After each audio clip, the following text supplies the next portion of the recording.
So we're very pleased this evening to have as our special guest Donald Trump. As you all know, I usually go through elaborate introductions because I've memorized them and figure I should basically show everybody that I've actually done the research. In this case, I don't really know that he needs as great an introduction as some of the guests that I have given introduction to. I think it's fair to say he's one of the best-known business developers, businessmen, real estate developers, entrepreneurs, celebrities, TV hosts, golf promoters and developers, and all-around well-known person in the United States. And I thought that it would be very interesting for everybody to hear from Donald Trump. So I wanted to thank you, Donald, for coming this evening. Oh, it's my honor. Thank you very much. Great honor. So let me start by asking you this. And it's rumored that you are thinking of going to Iowa soon to maybe do some exploratory work. And my question is, why would you consider a job that has a smaller home and an older plane than you currently have? That's a very tough question and a very good question. Well, first of all, David called me. He said, would you do this? When David calls, I say yes. When other people call, maybe well, not so much. But it's a great honor to be here tonight, I must say, and it's an amazing group. So many friends. One of them is David Bossie, who right now is heading up that dinner and that whole weekend. And he said, in Iowa. And he said, would you do it? And I have great respect for David and what he's done and what he represents. And so I agreed to do it. And it's going to be a great event. Like, this is your biggest sellout crowd. I think we're going to have the biggest sellout crowd that they've ever had in Iowa, too, from what I'm understanding. So I look forward to that. But I'm actually also going the night before. There's a real estate dinner in Iowa. Right. Done by a very, very big company and a terrific company, and they asked me to be the keynote speaker. So I'm there for two reasons, real estate and politics. Okay, so, but let me finish that up. Are you considering maybe getting into politics as a candidate, or running for president, or you're not sure yet? Well, I've been building buildings all my life. We've done a great job, as you understand. And one thing about David, if he didn't think we did a good job, I wouldn't be here tonight. That I can tell you. But we've done a good job, and I am considering it very strongly. A lot of people think that I have fun with it, that I'm playing games, that I enjoy the process, and I do enjoy the process to a certain extent. But the country's in serious, serious trouble. We just, as you know, we just broke $18 trillion in debt, largely to different places like China and others. And we just are in very, very serious trouble. So I am considering it very strongly. Wow. So when do you think you might make a decision? Sometime after the beginning of the year, probably sometime in March, April, or May. Okay. So you wouldn't start below the top job. The president's the top job. You wouldn't start a little bit lower, no? Governor or something, just to get a little experience in the governor? I've dealt in politics all my life. All of my life I've been in politics, and usually as a supporter on the other side, and I support a lot of different people, and people that I think are going to be good. I'm a Republican, but I'll support people that I really think are going to be good. And frankly, I just think we need something very good, very fast, or we're going to be in very big trouble as a country. And a lot of it's common sense. For instance, the torture report. Do we have to announce the torture report? Which, by the way, cost $40 million to do. I'm trying to figure out, how does this report cost $40 million? They paid these couple of guys $40 million. They paid $80 million to come up with the process. And there's so much, there's so many things that I see in this country, whether it's common sense or whatever. And I have a big voice. I have, millions and millions of followers on Twitter and Facebook. And when I say something, some people don't like it, but most people do like it. And whether it's jobs, and the thing I like best, and I think the thing that I'm best at, is the economy and how to put people to work. Right. And that's what we need in this country. Right. The campaign is typically a 2-year process. Right. And then if you're elected president, you have to spend 4 or 8 years at it, right in the peak of your earning period. You would say that's okay? Well, I have a great company with tremendously talented people. I have some of those people sitting right here at the table, some of my executives, but I also have children. I have 3 of my 5 children are in the company, Don, Eric, and Ivanka, and they've done a fantastic job. And 4 years ago, I was leading in the polls. I was beating everybody in the polls, and what happened is I just really was loving what I do. I love what I do. I would rather do what I'm doing than run for president. But I also love the country more, and I just think that unless I see somebody that's outstanding, I would very much be inclined to do it. Okay. All right. Well, I don't think you can make any more news than you just made, so... All right, let's go home, folks. All right. So let's start back at the beginning if we could. All right. Your father was a pretty prominent real estate developer in, not in Manhattan, but in Brooklyn and Queens. Yes. So as a young boy, you would say you were aggressive, maybe, and you were sent to a military academy? I was. I was sent to military academy. My father said, you know, you need a little discipline. You're sort of tough to handle. And they sent me up to a military academy, New York Military Academy, where we had some really tough people working up there. And, you know, I was supposed to be a very smart person, but I was on the aggressive side. And they were terrific. These were drill sergeants. We had one Major Tobias, used to be Sergeant Tobias at the time. He got promoted over the years to Major, and now he's actually a colonel, and he's very old, but he's a great guy. And he was tough. And you didn't talk back to him. Today you couldn't do this, okay? This is a different world. But you just didn't talk back to this guy, or it was bad, bad trouble. And, I mean, today they call it harassment. That would be the biggest front page of every newspaper. But it was a good place, and it was a tough place. And I ended up graduating at the highest rank, so I acclimated. You know, you have to acclimate. You have a climate. And it wasn't my climate, but by the time I was there 5 years, and by the time I finished, I graduated at the highest rank. And I learned a lot about leadership, and I learned a lot about a lot of things. And so you were an athlete. You were a captain of the baseball team? And I was, Did yes. you ever think about being a professional baseball player? Well, I always was somebody that loved sports, and I always did well at sports. And I love baseball in particular. I was on the football team, and I was on the wrestling team. Not a great wrestler. Not a great basketball player. I had bad jumping ability. I just was not able to get up there. But I was a very good baseball player, and I guess I always did think, you know, I was recruited, and they all wanted me to go in Major League, and I was a little different. Those days, you'd make $3. There was no money, no anything. And ultimately, my father had a business in Brooklyn, mostly in Brooklyn, New York, and as a real estate developer. And ultimately, I did that for a lot of the right reasons, and it became a lot of fun. I wanted to make it more exciting, and, you know, I always loved show business, and I loved other things, but I think we put some show business into the real estate business. Well, you went to Wharton after the New York Military Academy, and Right. You did pretty well there, majored in real estate or Right. specialized? Well, I majored in finance, and I liked finance, but I did well, and I loved the Wharton School of Finance. I always thought it was a great school. But I read that at one point you thought about going into the film business. True. And what took you away from that? Well, it's sort of an interesting story, but I actually applied to USC, where they had a great school of cinema. They said that was like the Wharton School of Cinema. And I applied, and what happened was a little interesting. There was a man who was having troubles in real estate, and he came to me, smart guy, and he said, could you help me? And I gave him, and I was only 19 years old, and I gave him a lot of advice. And this guy was a top Broadway producer. And I said, you know, I'd love to go to USC and all this stuff. I kept talking about movies.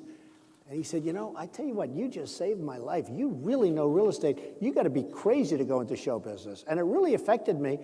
And I went in with my father, and I was in Brooklyn for 5 years, my first 5 years. Went into the business with my father, did some really, really good deals for him. He was very, very happy with me. And he was a tough guy. He was very tough and had a great heart. He was a good man, but he was a tough man. And he would never let anybody sign checks, as an example. He had to sign every check. You know, today they sign them by computer. I don't know about your company. I'm sure your company. But today you press a button and everybody gets paid. There's no negotiation. Whatever it is, if it's a mistake, they never find it. He would sign every single check, and he'd look, and he'd study it, and he'd call the people. You're getting too much money. You shouldn't be getting. This is a little different than we have today. So I actually continued that practice. I signed many, many, many checks. You know, the company's gotten so big it's hard, but I like signing checks because I see what's going on much better by doing that. So what was it like? You go to your father, who, you know, was a tough guy to work for, and you said, Dad, I want to go on my own. What did he say? He really respected it. You know, being in Brooklyn and Queens, and we'd look across the river, the East River, and I'd see those big, tall buildings. I say, Pop, that's what I want to do. I want to build those buildings. I want to be there. I love it. I got to be there. And he sort of said, that's not our territory. you know, like a lot of fathers would say, he said, you don't know anything about that, and that's not our territory. Let's stay in Brooklyn. And you know, my father started up building one-family homes and then apartments for mostly middle-income apartments, almost all middle-income and some low-income using federal subsidies, the 236 program, a lot of different programs. Section 8, we had a Section 8 program, which was amazing. They gave you the money for nothing. I mean, it was actually a pretty good program for the developer. But it also allowed people to live at a very low rent. And my father did a lot of that, and I did it with him, and we did it well. But I said, you know, Pop, I want to go in. And I started with the Grand Hyatt Hotel. I took an option, and I converted that to the Grand. It was originally the old Commodore Hotel. Sort of interesting how my life progresses, where we go from that to the OPO. Right, but make sure everybody understands, you were about 29 years old, or something like that, 28, 29, and you bought an old hotel that was near the Grand Central Station called the Commodore. Correct. And you put in no money. Is that right? I put in almost no money, Almost yes. no money. So how did you manage to do that with no money? Well, it was owned by the Penn Central Railroad, and it was run by some very good people. Actually, it's very interesting because he happens to be a very good man. It was Victor Palmieri and Company, and one of the people is John Koskinen. Does anyone know John Koskinen? He's the head of the IRS, and he's a very good man. And while I am a strong conservative and a strong Republican, he's a friend of mine, and he did a great job running Victor Palmieri. And I made deals with John and the people at Victor Palmieri and took options to the building. And after I took options to the Commodore, I then went to the city because the city was really in deep trouble. I was about 28 years old, and the city was really in trouble. And I said, look, you're going to have to give me tax abatement. Otherwise, this thing's never going to happen. Then I went to Hyatt. I said, you guys put up all the money, and I'll try and get the approvals. And I got all the approvals. And Hyatt, Jay Pritzker and the Pritzker family, they put up the money. And we built a hotel. We were 50-50 partners, and it became very, very successful. Then I did the convention center and lots of other jobs. Okay. So let's talk about one of the other very famous buildings you did, Trump Tower. Right. How did you get the right to build that piece of land, and how did you finance that? Well, that was owned by a company named Conseco, and originally Genesco. And I guess you know Genesco. It was from Nashville, Tennessee. And Genesco was run by a father and son. It was a public company, and they were fighting like cats and dogs, unlike your children and my children so far. We want to keep it that way, by the way. But they were fighting like cats and dogs, and I was reading about it because I love reading the financial papers, and at those times it was exclusively papers. Today it's a little bit papers and lots of other things. And I saw the trouble that they were having, that Genesco was in deep trouble, and I knew they owned Bonwit Teller Department Store.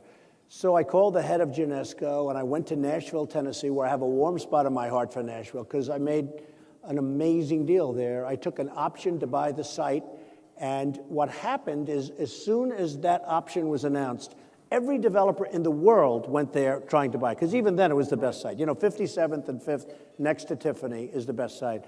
But it was too late because I already had it signed. And they tried to get out of it because obviously they saw it was much more valuable than what I paid. And then I ultimately dealt with a great man named Walter Hoving, who was the head of Tiffany. And he took Tiffany to great levels. He took Tiffany from trouble to great levels. And I bought the air rights over Tiffany, and I bought the air rights over another place, and a few more air rights, and I ended up with a 68-story building that turned out to be a tremendous success, as you know, right from the beginning, called Trump Tower. And I guess one of the when I bought the air rights from Tiffany, I had the right to call it Tiffany Tower. And I went to a friend of mine, a very streetwise guy, Dennis Stein. And I said, Dennis, I have the right to call it Tiffany Tower, but I want to call it Trump Tower. What would you do? He said, when you change your name to Tiffany, call it Tiffany Tower. So I called it Trump Tower, even though I had this incredible right, David. I had this incredible right to use the name Tiffany, but I called it Trump Tower, and it was one of the better things I've done. If your name had been Rubenstein, you think it would have worked as well? Rubenstein Tower? I think it might have worked very that way. well. You know, hey, So Michael Bloomberg's done very well, right? But you came up with the idea of putting your name on things and actually making a brand of it. And when did you actually realize that by putting your name on something, you could actually get maybe a higher price for it? Well, a lot of people think it was, they wrote a big article recently, like I had this brilliant strategy of naming, and, you know, honestly, it was sort of like just happened. It started with Trump Tower. I did the Grand Hyatt Hotel first in Manhattan. That was my first job. I did the convention center, Jacob Javits Convention Center. I took options to the land, got the state to build on it, and did well with it. And they built the Jacob Javits Convention Center. But, you know, nobody knew that much about me. And then when I did Trump Tower, because, I mean, I never thought at a young age, like 30, I would have the best piece of land in the world. It, you know, it never changes. I mean, that piece of land was the best then, and it's the best now. We signed a lease with Gucci That's one of the great retail leases ever signed, as you understand. And so I never really knew. And then when I called it Trump Tower, a lot of things happened because of the prominence of the location, the success of the building. I was able to get it zoned, and a lot of people said, you'll never be able to get it zoned. You'll never build a tall building. You'll never be allowed to build an all-glass, beautiful, monolithic building.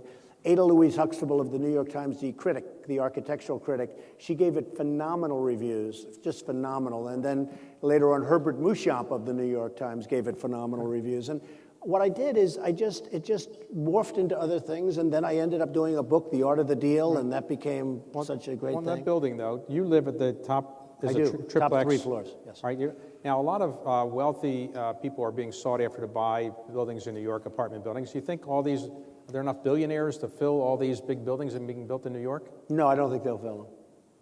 And that's your second big story tonight. All right. I don't think you're going to fill them. No, there are too many being built.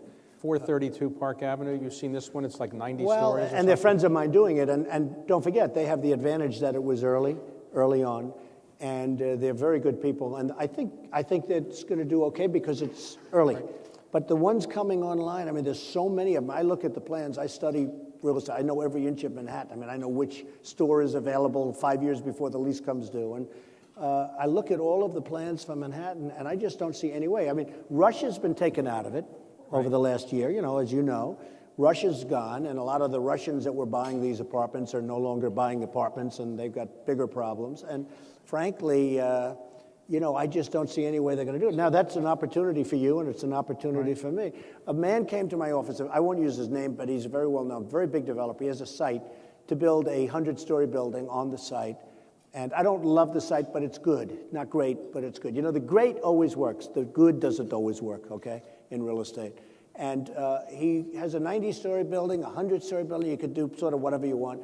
And he wanted to sell it to me. And, I've been through great times, but I've also had to fight like crazy to keep everything going. And I said, you do it, because I don't have the guts anymore to do it. And he said, I promise I won't tell anybody you said that. Nobody's going to. But it's true. I see the market I think, will be oversaturated.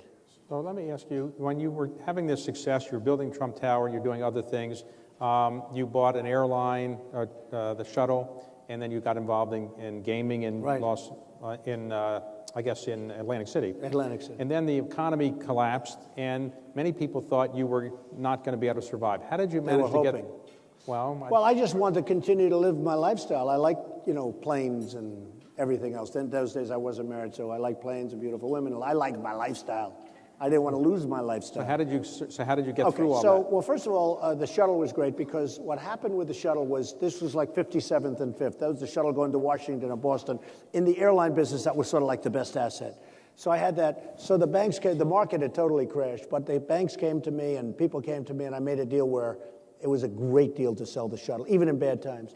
I bought the Plaza Hotel. I made an unbelievable deal in selling the Plaza Hotel because it was so, if that hotel, and I've always said it, if that hotel was one block in any direction, I would have died with it. But because it was the Plaza, I made an unbelievable deal in getting out of the Plaza, and it just worked out really well. And other things I did were, I was telling, actually David and I were speaking before, and I said, the crazy thing about Atlantic City, I was there during the boom time when it was a monopoly and did phenomenally in Atlantic City. But then Atlantic City changed. A lot of bad decisions. They built a convention center. I fought like hell that they wouldn't do this. They built the convention center in the wrong location. They didn't do the airport properly. The politicians took over Atlantic City and absolutely destroyed it. But Atlantic City, for me, has been a great experience. And I got out 7 years ago. And again, made a lot of money, but I do play the bankruptcy laws, not individually, but corporately. And other people do too. Many of your friends that we were talking about before. You look at Caesars is going to go bankrupt, and every time they play the bankruptcy laws, it's just like a standard little story.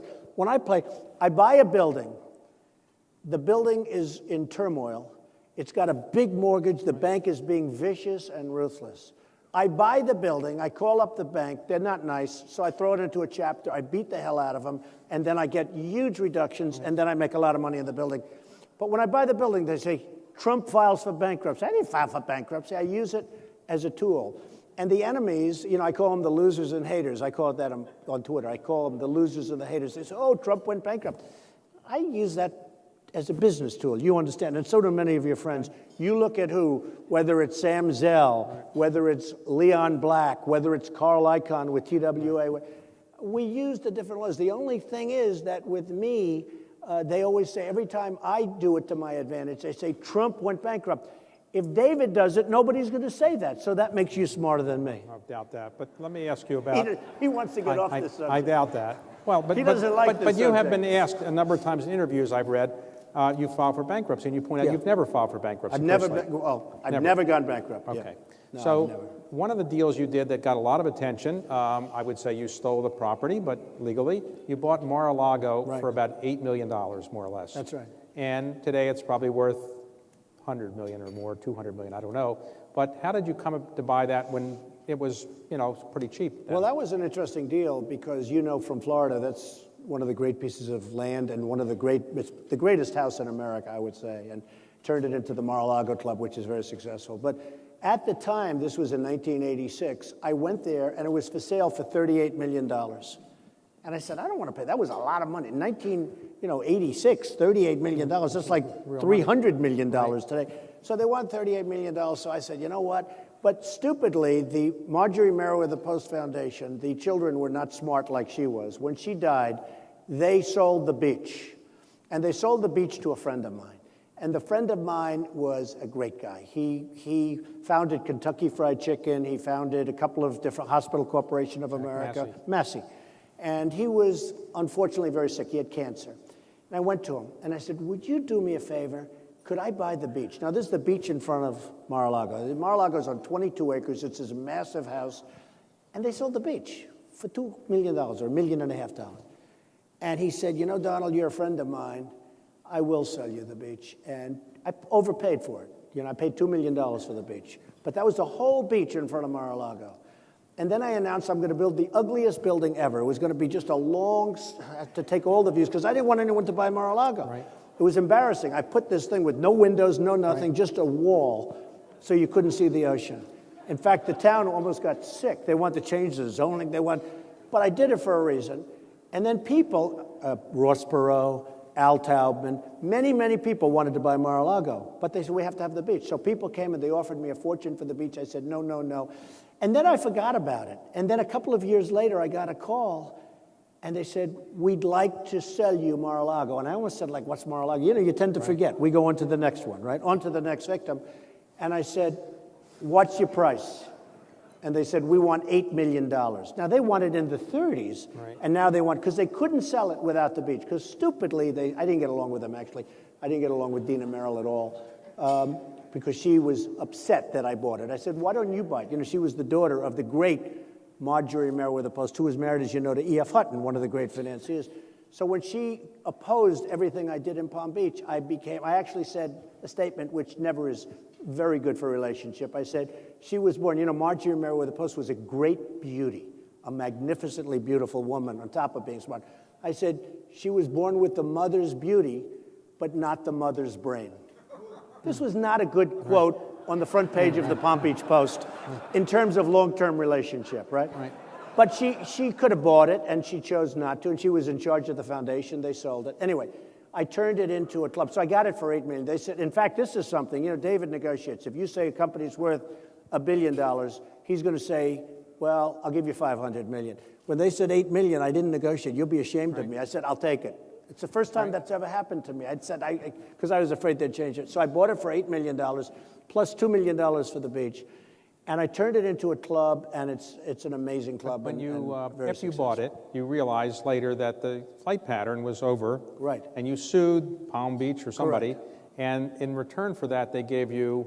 tremendous amounts of land in West Palm Beach. To drop the lawsuit, they gave you... And then what did you do with the land? I made the land into a great club, Trump International Golf Club, which is...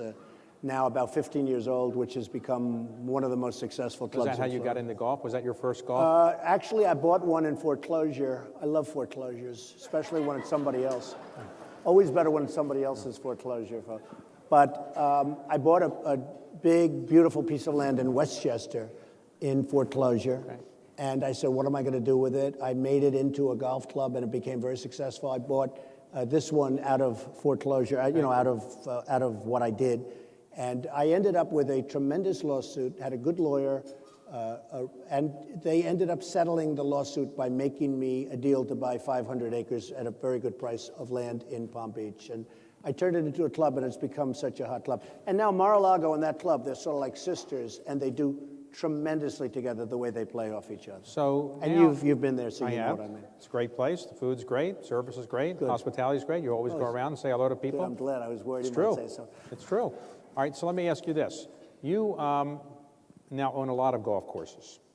And some people say golf is going this way because people are playing less. So why is golf a good business to have? Well, for me, it's been great because I've been buying them over the last 10 years since the Depression. You know, I call it the Depression because it really has been for a lot of people, it's been very bad. And I've been buying them, for instance, in Loudoun County, 600 acres right on the Potomac River, right up the road, which is phenomenal. And I bought that for a very good price. One of the gentlemen that I made the deal with is here, so I'm not going to talk too much about what a good deal it was, but they also made a good deal because they didn't know what the hell they were doing. I'm only kidding. I'm only kidding. Where are you? Right? And they're great people. And we turned that into a tremendous success in Washington. But what I do like is this. First of all, golf is doing very well internationally. Asia, China, all over the place, South America. They just approved it for the Olympics. You know, and it's in the next Olympics. It's never been. And golf is doing really well if you have good places, if you have the good clubs. But what I really like also is the real estate. When I have 600 acres on the Potomac River, when I have 800 acres on the Pacific Ocean facing Catalina Island, and 2.5 miles of frontage on in Los Angeles. Do you build homes around these? I do, but I don't even like. I hate to sell property. All right, but now you play golf. Yes. And you are a handicapper of 3 or 4. 3 or 4. Okay, well that's pretty good. So you must play a couple rounds a week at the 2 rounds, yeah, on average. I'd love to play more, but I just don't. So have you ever played with Tiger Woods? Or? I played with everybody, and Tiger and Phil and everybody, and it's great. It's great to play with them, and that's when you realize you're not really a very good golfer because they are tremendously talented people, amazingly talented. You know, it's a chain, right? Like you in business and a couple of the other folks in the room in business. You look at this little triangle, and it's that tip of that triangle. That's what you have. So they're tremendously talented people and really good people. One of the things I like about golf is that when I buy these courses, I'm buying tremendous amounts of land. So if I ever say, well, you know what, I'm going to close a golf course someplace. I'm going to own 700 or 600 or 800 acres on the Potomac River. It's pretty good stuff. Or if I'm going to own 600 acres on the ocean, on the Pacific Ocean. I have, it's a statement I always make. I never lost money on a lake, a river, or an ocean. I love that. In Scotland, I just bought Turnberry, the Great Turnberry, home of the British Open, which they call the Open Championship because it's probably the most important of the majors. And it's just a great thing. And that's 1,000 acres on the ocean. And you just don't lose money with that. And the clubs do very well. I don't want to close it. I don't want to sell any, but it's great real estate. The other one minor thing, too, I've made tremendous deals because of my relationship to golf. I play golf with people that love golf, and I become great friends with them. I have so many friends. I don't want to mention names. You make deals on the golf course? I make deals because of golf. I have so many wonderful friends, people like Terry Lundgren, who's a fantastic guy. He's done an amazing job with Macy's, and he's a friend of mine. We play golf together, and others. That I could never have the relationship with these people if I said, let's go out to dinner, let's go out to lunch. I don't even think I'd have. I've made many, many deals. Actually, the Trump Tower site, which is one of the great real estate deals, I really started that by playing a round of golf with somebody that was very attuned to that whole situation in Nashville with Genesco. So you mentioned Macy's. Now, if you go into Macy's, there's a Macy's not far from here, and you want to buy some Donald Trump clothing, you can do so. I mean, do you pick the clothing, you design it? How does that work? I have people that are really good, and they come to me and they show me, and I don't spend huge amounts of time because we have really people. PVH is a fantastic company, and they do much of it. Okay. And Macy's does a fantastic job, and we have ties, shirts, suits, cufflinks, all that stuff, and they do fantastic. The tie is one of the top-selling ties. This is actually a Trump tie. Anybody want it? Okay. But it's, I figured, in case that question, I had to wear it. All right. But it's interesting. I used to spend a fortune buying. I didn't spend. I get them free because of The Apprentice. Okay, so they give me ties, but still, $500 ties. If a little piece of water, Brioni, little piece of water gets on the tie, it's destroyed. These things are like steel, and they look better. So what? All right. Okay. So, well, let's talk about. So much for my relationship with. All right. Brioni. So you mentioned The Apprentice, so I was going to go there. Okay. How did that come about? Well, The Apprentice is interesting because, especially if you knew my father, he was all business, and for him to even see, and he got to see just a little glimpse of it.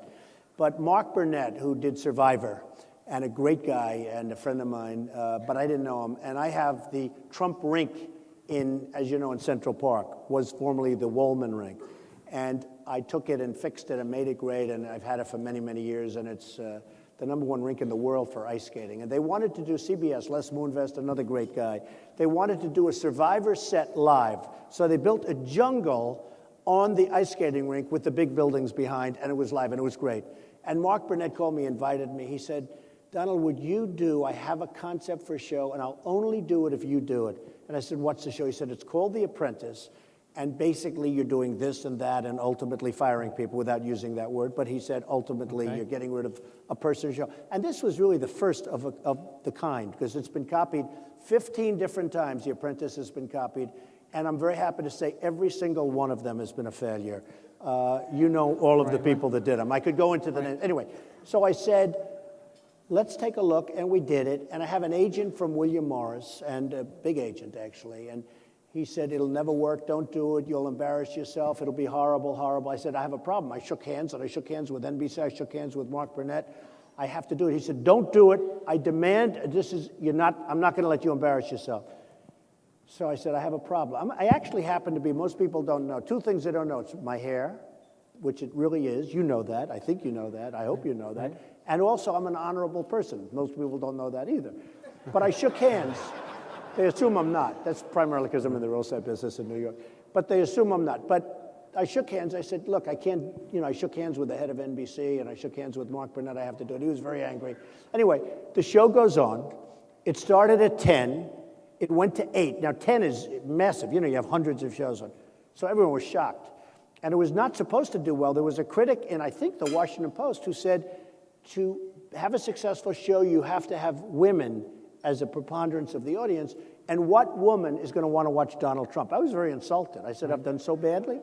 So it went on at 10, went to 8, went to 5, went to 3, and went to 1. I had the #1 show in the world. I mean, I was the #1 show in the country, the #1 television show. And the agent called me up, and he said, Donald, could I see you? I said, about what, Jim? He said, well, your show just went to #1. Congratulations. It's a fantastic tribute, and I'd like to come over and say hello. What do you want? He said, I think I'm entitled to a commission. I said, how much do you think you're entitled to? He said, would $4 million be fair? I said, Jim, you're fired. And that's the start. But and by the way, now The Apprentice, it goes on again. I mean, it's 10 years. 14 seasons. I mean, it was so successful. And one thing about that business, it's sort of not like our business. Right. A lot of times it takes on a deal years and years for a deal. With that business, it's all about ratings. So we're going on January 4th with a new season of The Apprentice. But the phrase, you're fired, whose idea was that?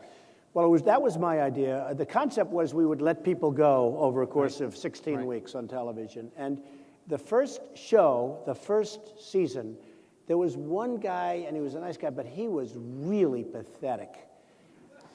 And so bad that I got angry at him. And I said, I won't use his name, but it's very easy to find out. I said, so-and-so, you're fired. And the whole place went crazy. The cameramen everybody went crazy. And that's how that came about. It wasn't scripted. There's no script. We don't have any script at all. It's all, So now, where do you shoot that? In New York? We shoot it in Trump Tower. We actually have a special boardroom that's made. And, they all say, well, why don't you use your real boardroom? Because it's really a studio. Behind the ballroom, they have the boardroom, they have cameras all around the world. We have about 32, at least 32 cameras in the boardroom during the shooting. So has anybody you've actually hired actually worked out okay? I did. I hired a couple of guys, and they have. Bill Rancic did a great job. He was the first one. And I've hired Andrew Lutinsky and numerous people that were on the show. But when I was going to hire them, I would never, if I thought somebody was really great and I was going to hire them, I would never let them win because the price goes up. So I would always, it's true, I would always I would always make sure I fired them sometime prior to the end. But I've hired a number of them.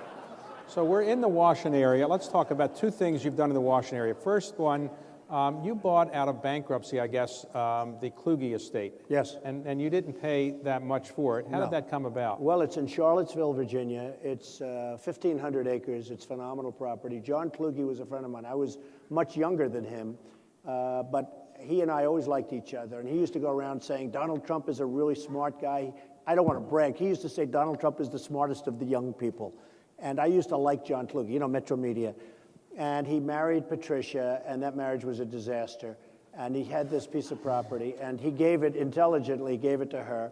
And he said, you should build a winery with the money I gave. Well, she built a winery, and she spent so much money building. He wanted this to happen, and she went bust. And the bank took it over, and I bought it from the bank, and they had hundreds of millions of dollars in it, and I bought it for a very small price. And it's now the largest winery on the East Coast. It's now called Trump Wine and Champagne and everything. And my son, Eric Trump, runs it, and it's become fantastic. It's so beautiful, and people are getting married. We took some of he had a car collection where he had these massive buildings, and I turned them into ballrooms. And people are getting married there. It's right next to University of Virginia, right next to the home of Thomas Jefferson, touches the property. And it's a great area, really a beautiful area, and we're very proud of it.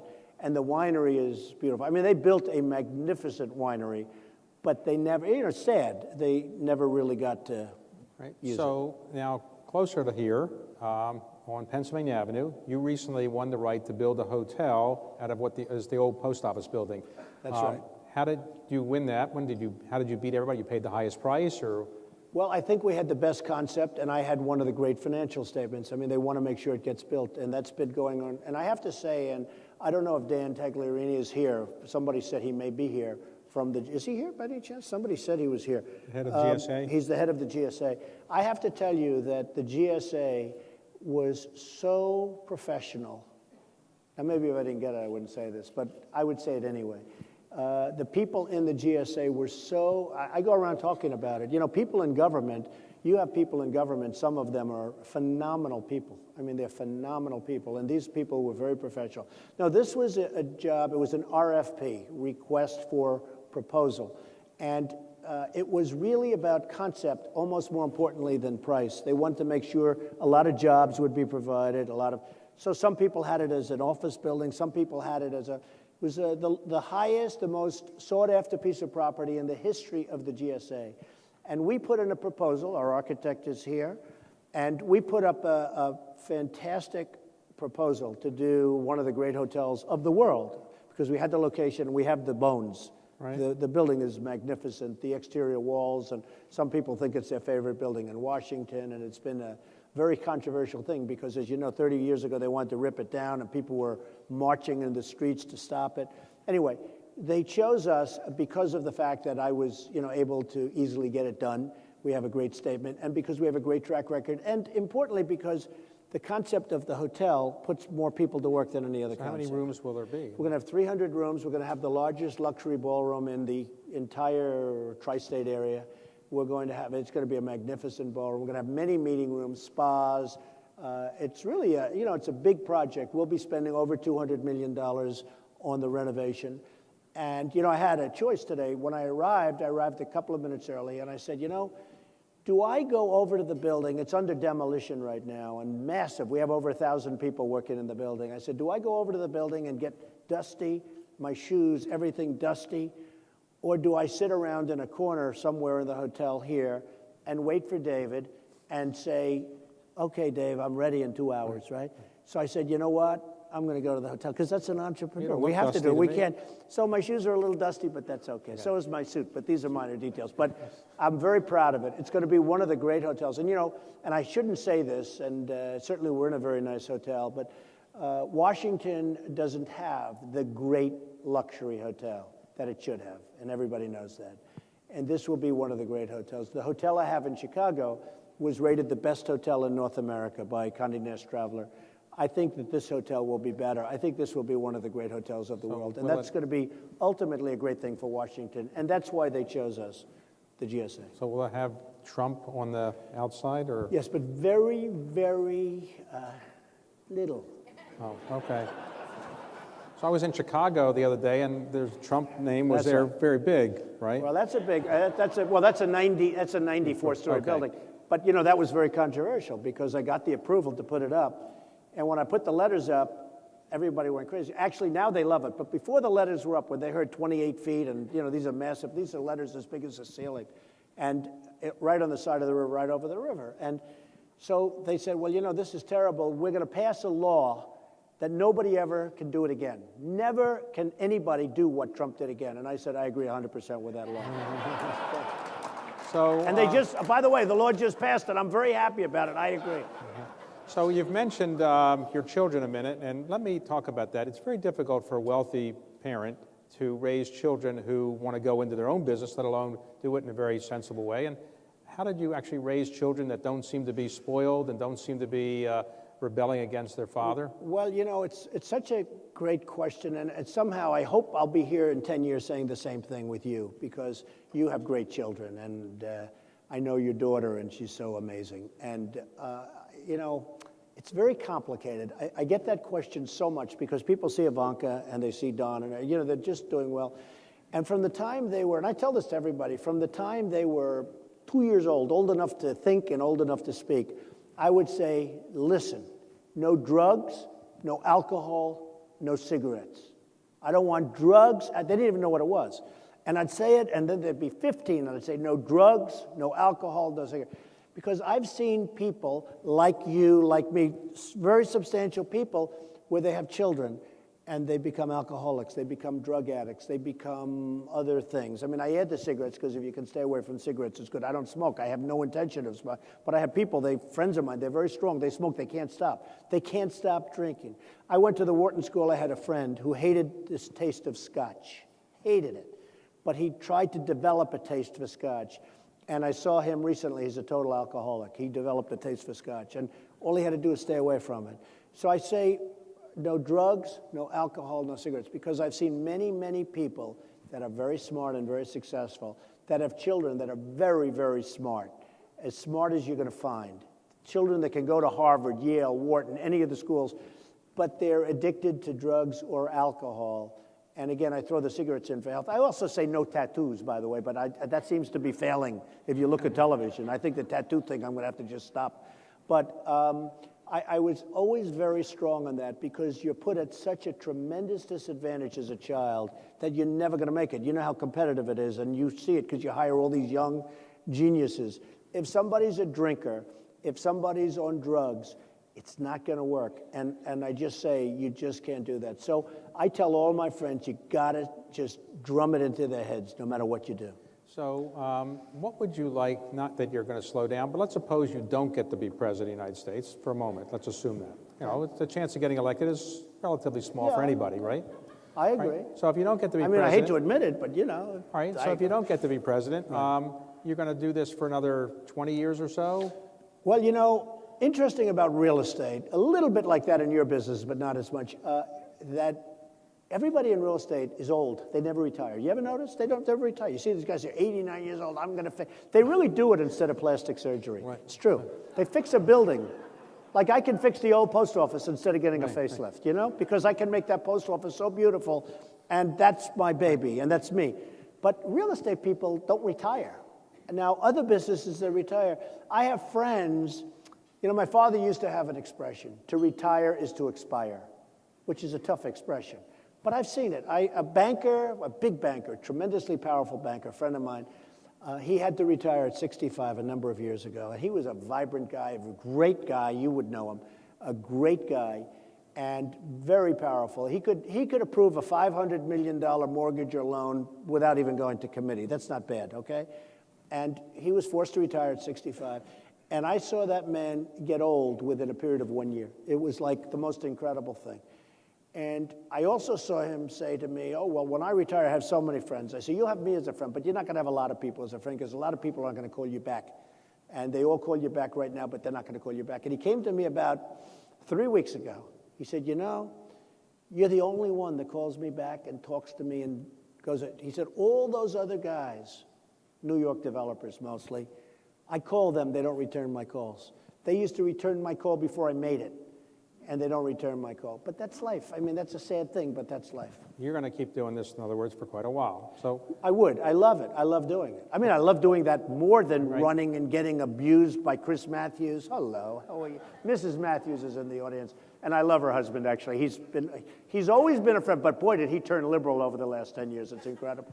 So, You know, he interviewed me years ago. He wasn't that way, but that's okay. So people are obviously fascinated by your lifestyle and so forth, and take your plane that has your name on it, and is that an advertising device by putting your name I on guess it's a Boeing 757. It's a great plane, and it's you put it at the airports, and it can only go to the major airports, and you see it, and it's probably a form of branding that I don't even think about. And I was going to say before that it was a little bit by osmosis. It just came. I did Trump Tower, then I did another building. I did really well with it. I would get higher rents and higher numbers than other people, and all of a sudden I started building these Trumps all over the place, and the brand became very valuable. So people are often fascinated by your hair. Yeah. Why is that? I don't know. That could be the hardest question of the evening. I mean, people just seem to be... Well, it is mine. It is. I mean, it's legitimately my hair. I get abused. I had a story recently. It was the best story, one of the best stories I've ever had. But in the second paragraph, he said, but he wears the worst hairpiece of any human being I've ever, and it's my hair. And so I can't even show the story in a way. You know, it's like an embarrassing story, but it was a good story, a financial story. No, it's my hair for some reason, and I've always combed it the same way, more or less. Right. And I do get abused about the hair, but I've actually become somewhat immune to it. You know, it's funny, when you know it's yours, if it wasn't mine, I think it would be harder. But when you know it's yours, it's okay. It may not be beautiful, it may not be pretty, but it is mine. So on the economy, what is your projection now of the economy? You think we're going to grow at about 3% or so? Or? Well, I think a lot of things are happening. You know, I love the fact that oil is dropping, but a lot of people don't. I mean, I've always said that oil should never be up at those levels. It was a fixed level. And it's interesting where I see that they say Saudi Arabia is purposely keeping the price down to destroy. They're not, look, you do business with Saudi Arabia, I know that, and a lot, and so do I. I have a lot of friends, and they buy a lot of real estate, a lot of apartments, and this and that, and they have space in buildings that I own. But I don't really believe that. But there's a theory that they're keeping the price low to destroy all of these new people with fracking that are becoming, you know, that are coming out with oil. Who knows? Who knows what it is? I love low oil prices. But a lot of people are saying it's low not for that reason. It's low because there's no demand. Because China's weak, and because this one's weak, that one's weak, everyone's weak. Obviously, Russia is getting killed right now with so many things going on, and they're so strongly based with oil. So a lot of bad things could be happening. Look, the unemployment rate is not 5.8 or 5.3 or 6.7 or 7.9. The real rate's probably 20% because people stop looking for jobs and they consider them employed. You stop looking for a job. There are so many people out there that gave up looking for jobs, or they're part-time, or they're something else. But the fact is that I think your economy is obviously not doing so well. Now, the stock market is the one ray of hope. Right. So I've never been a stock market person, but about 3 years ago, 2.5 years ago, I bought a tremendous amount of stock. First time ever. I was never, you know, I never believed in letting other people run my money. And I see some of these guys making tremendous amounts of money to run some company that's frankly easy to run. And I never liked it. But anyway, I bought stock. And the reason I bought stock, I said, because it's free money. You're getting free money. Interest rates are so low. And also, in my CDs, they were offering me 1/4%.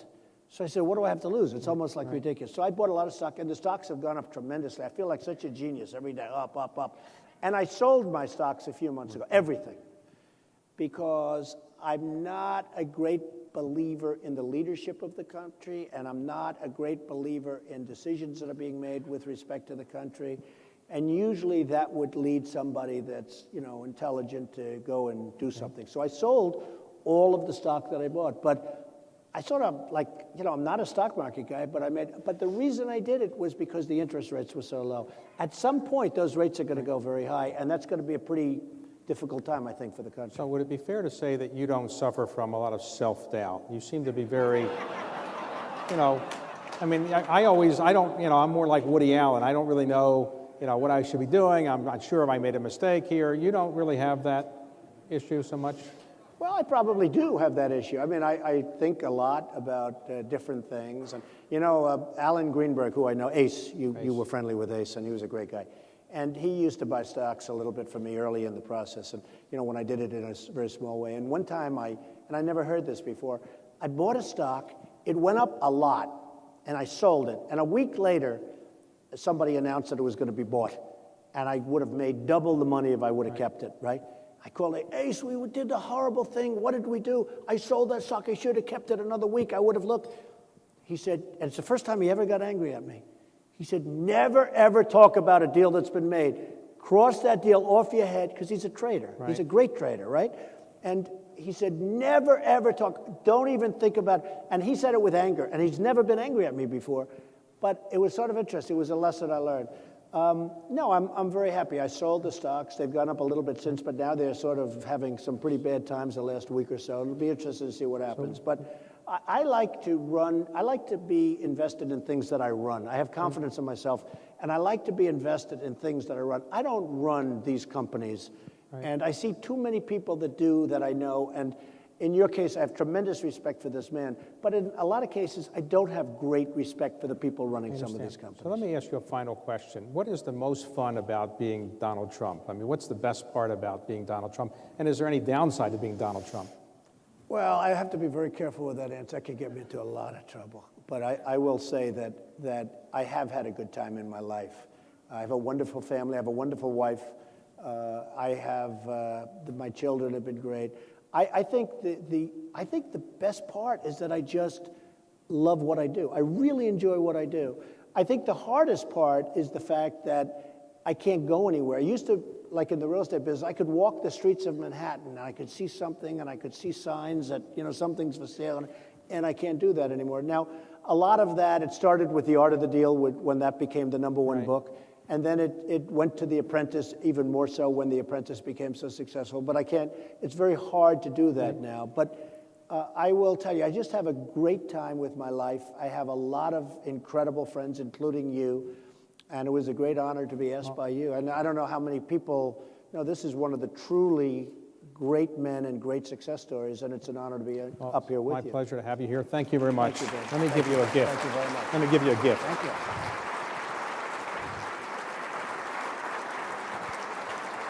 Wow, This is beautiful. the first map of the District of Columbia, a motto of it. Thank you. Thank you.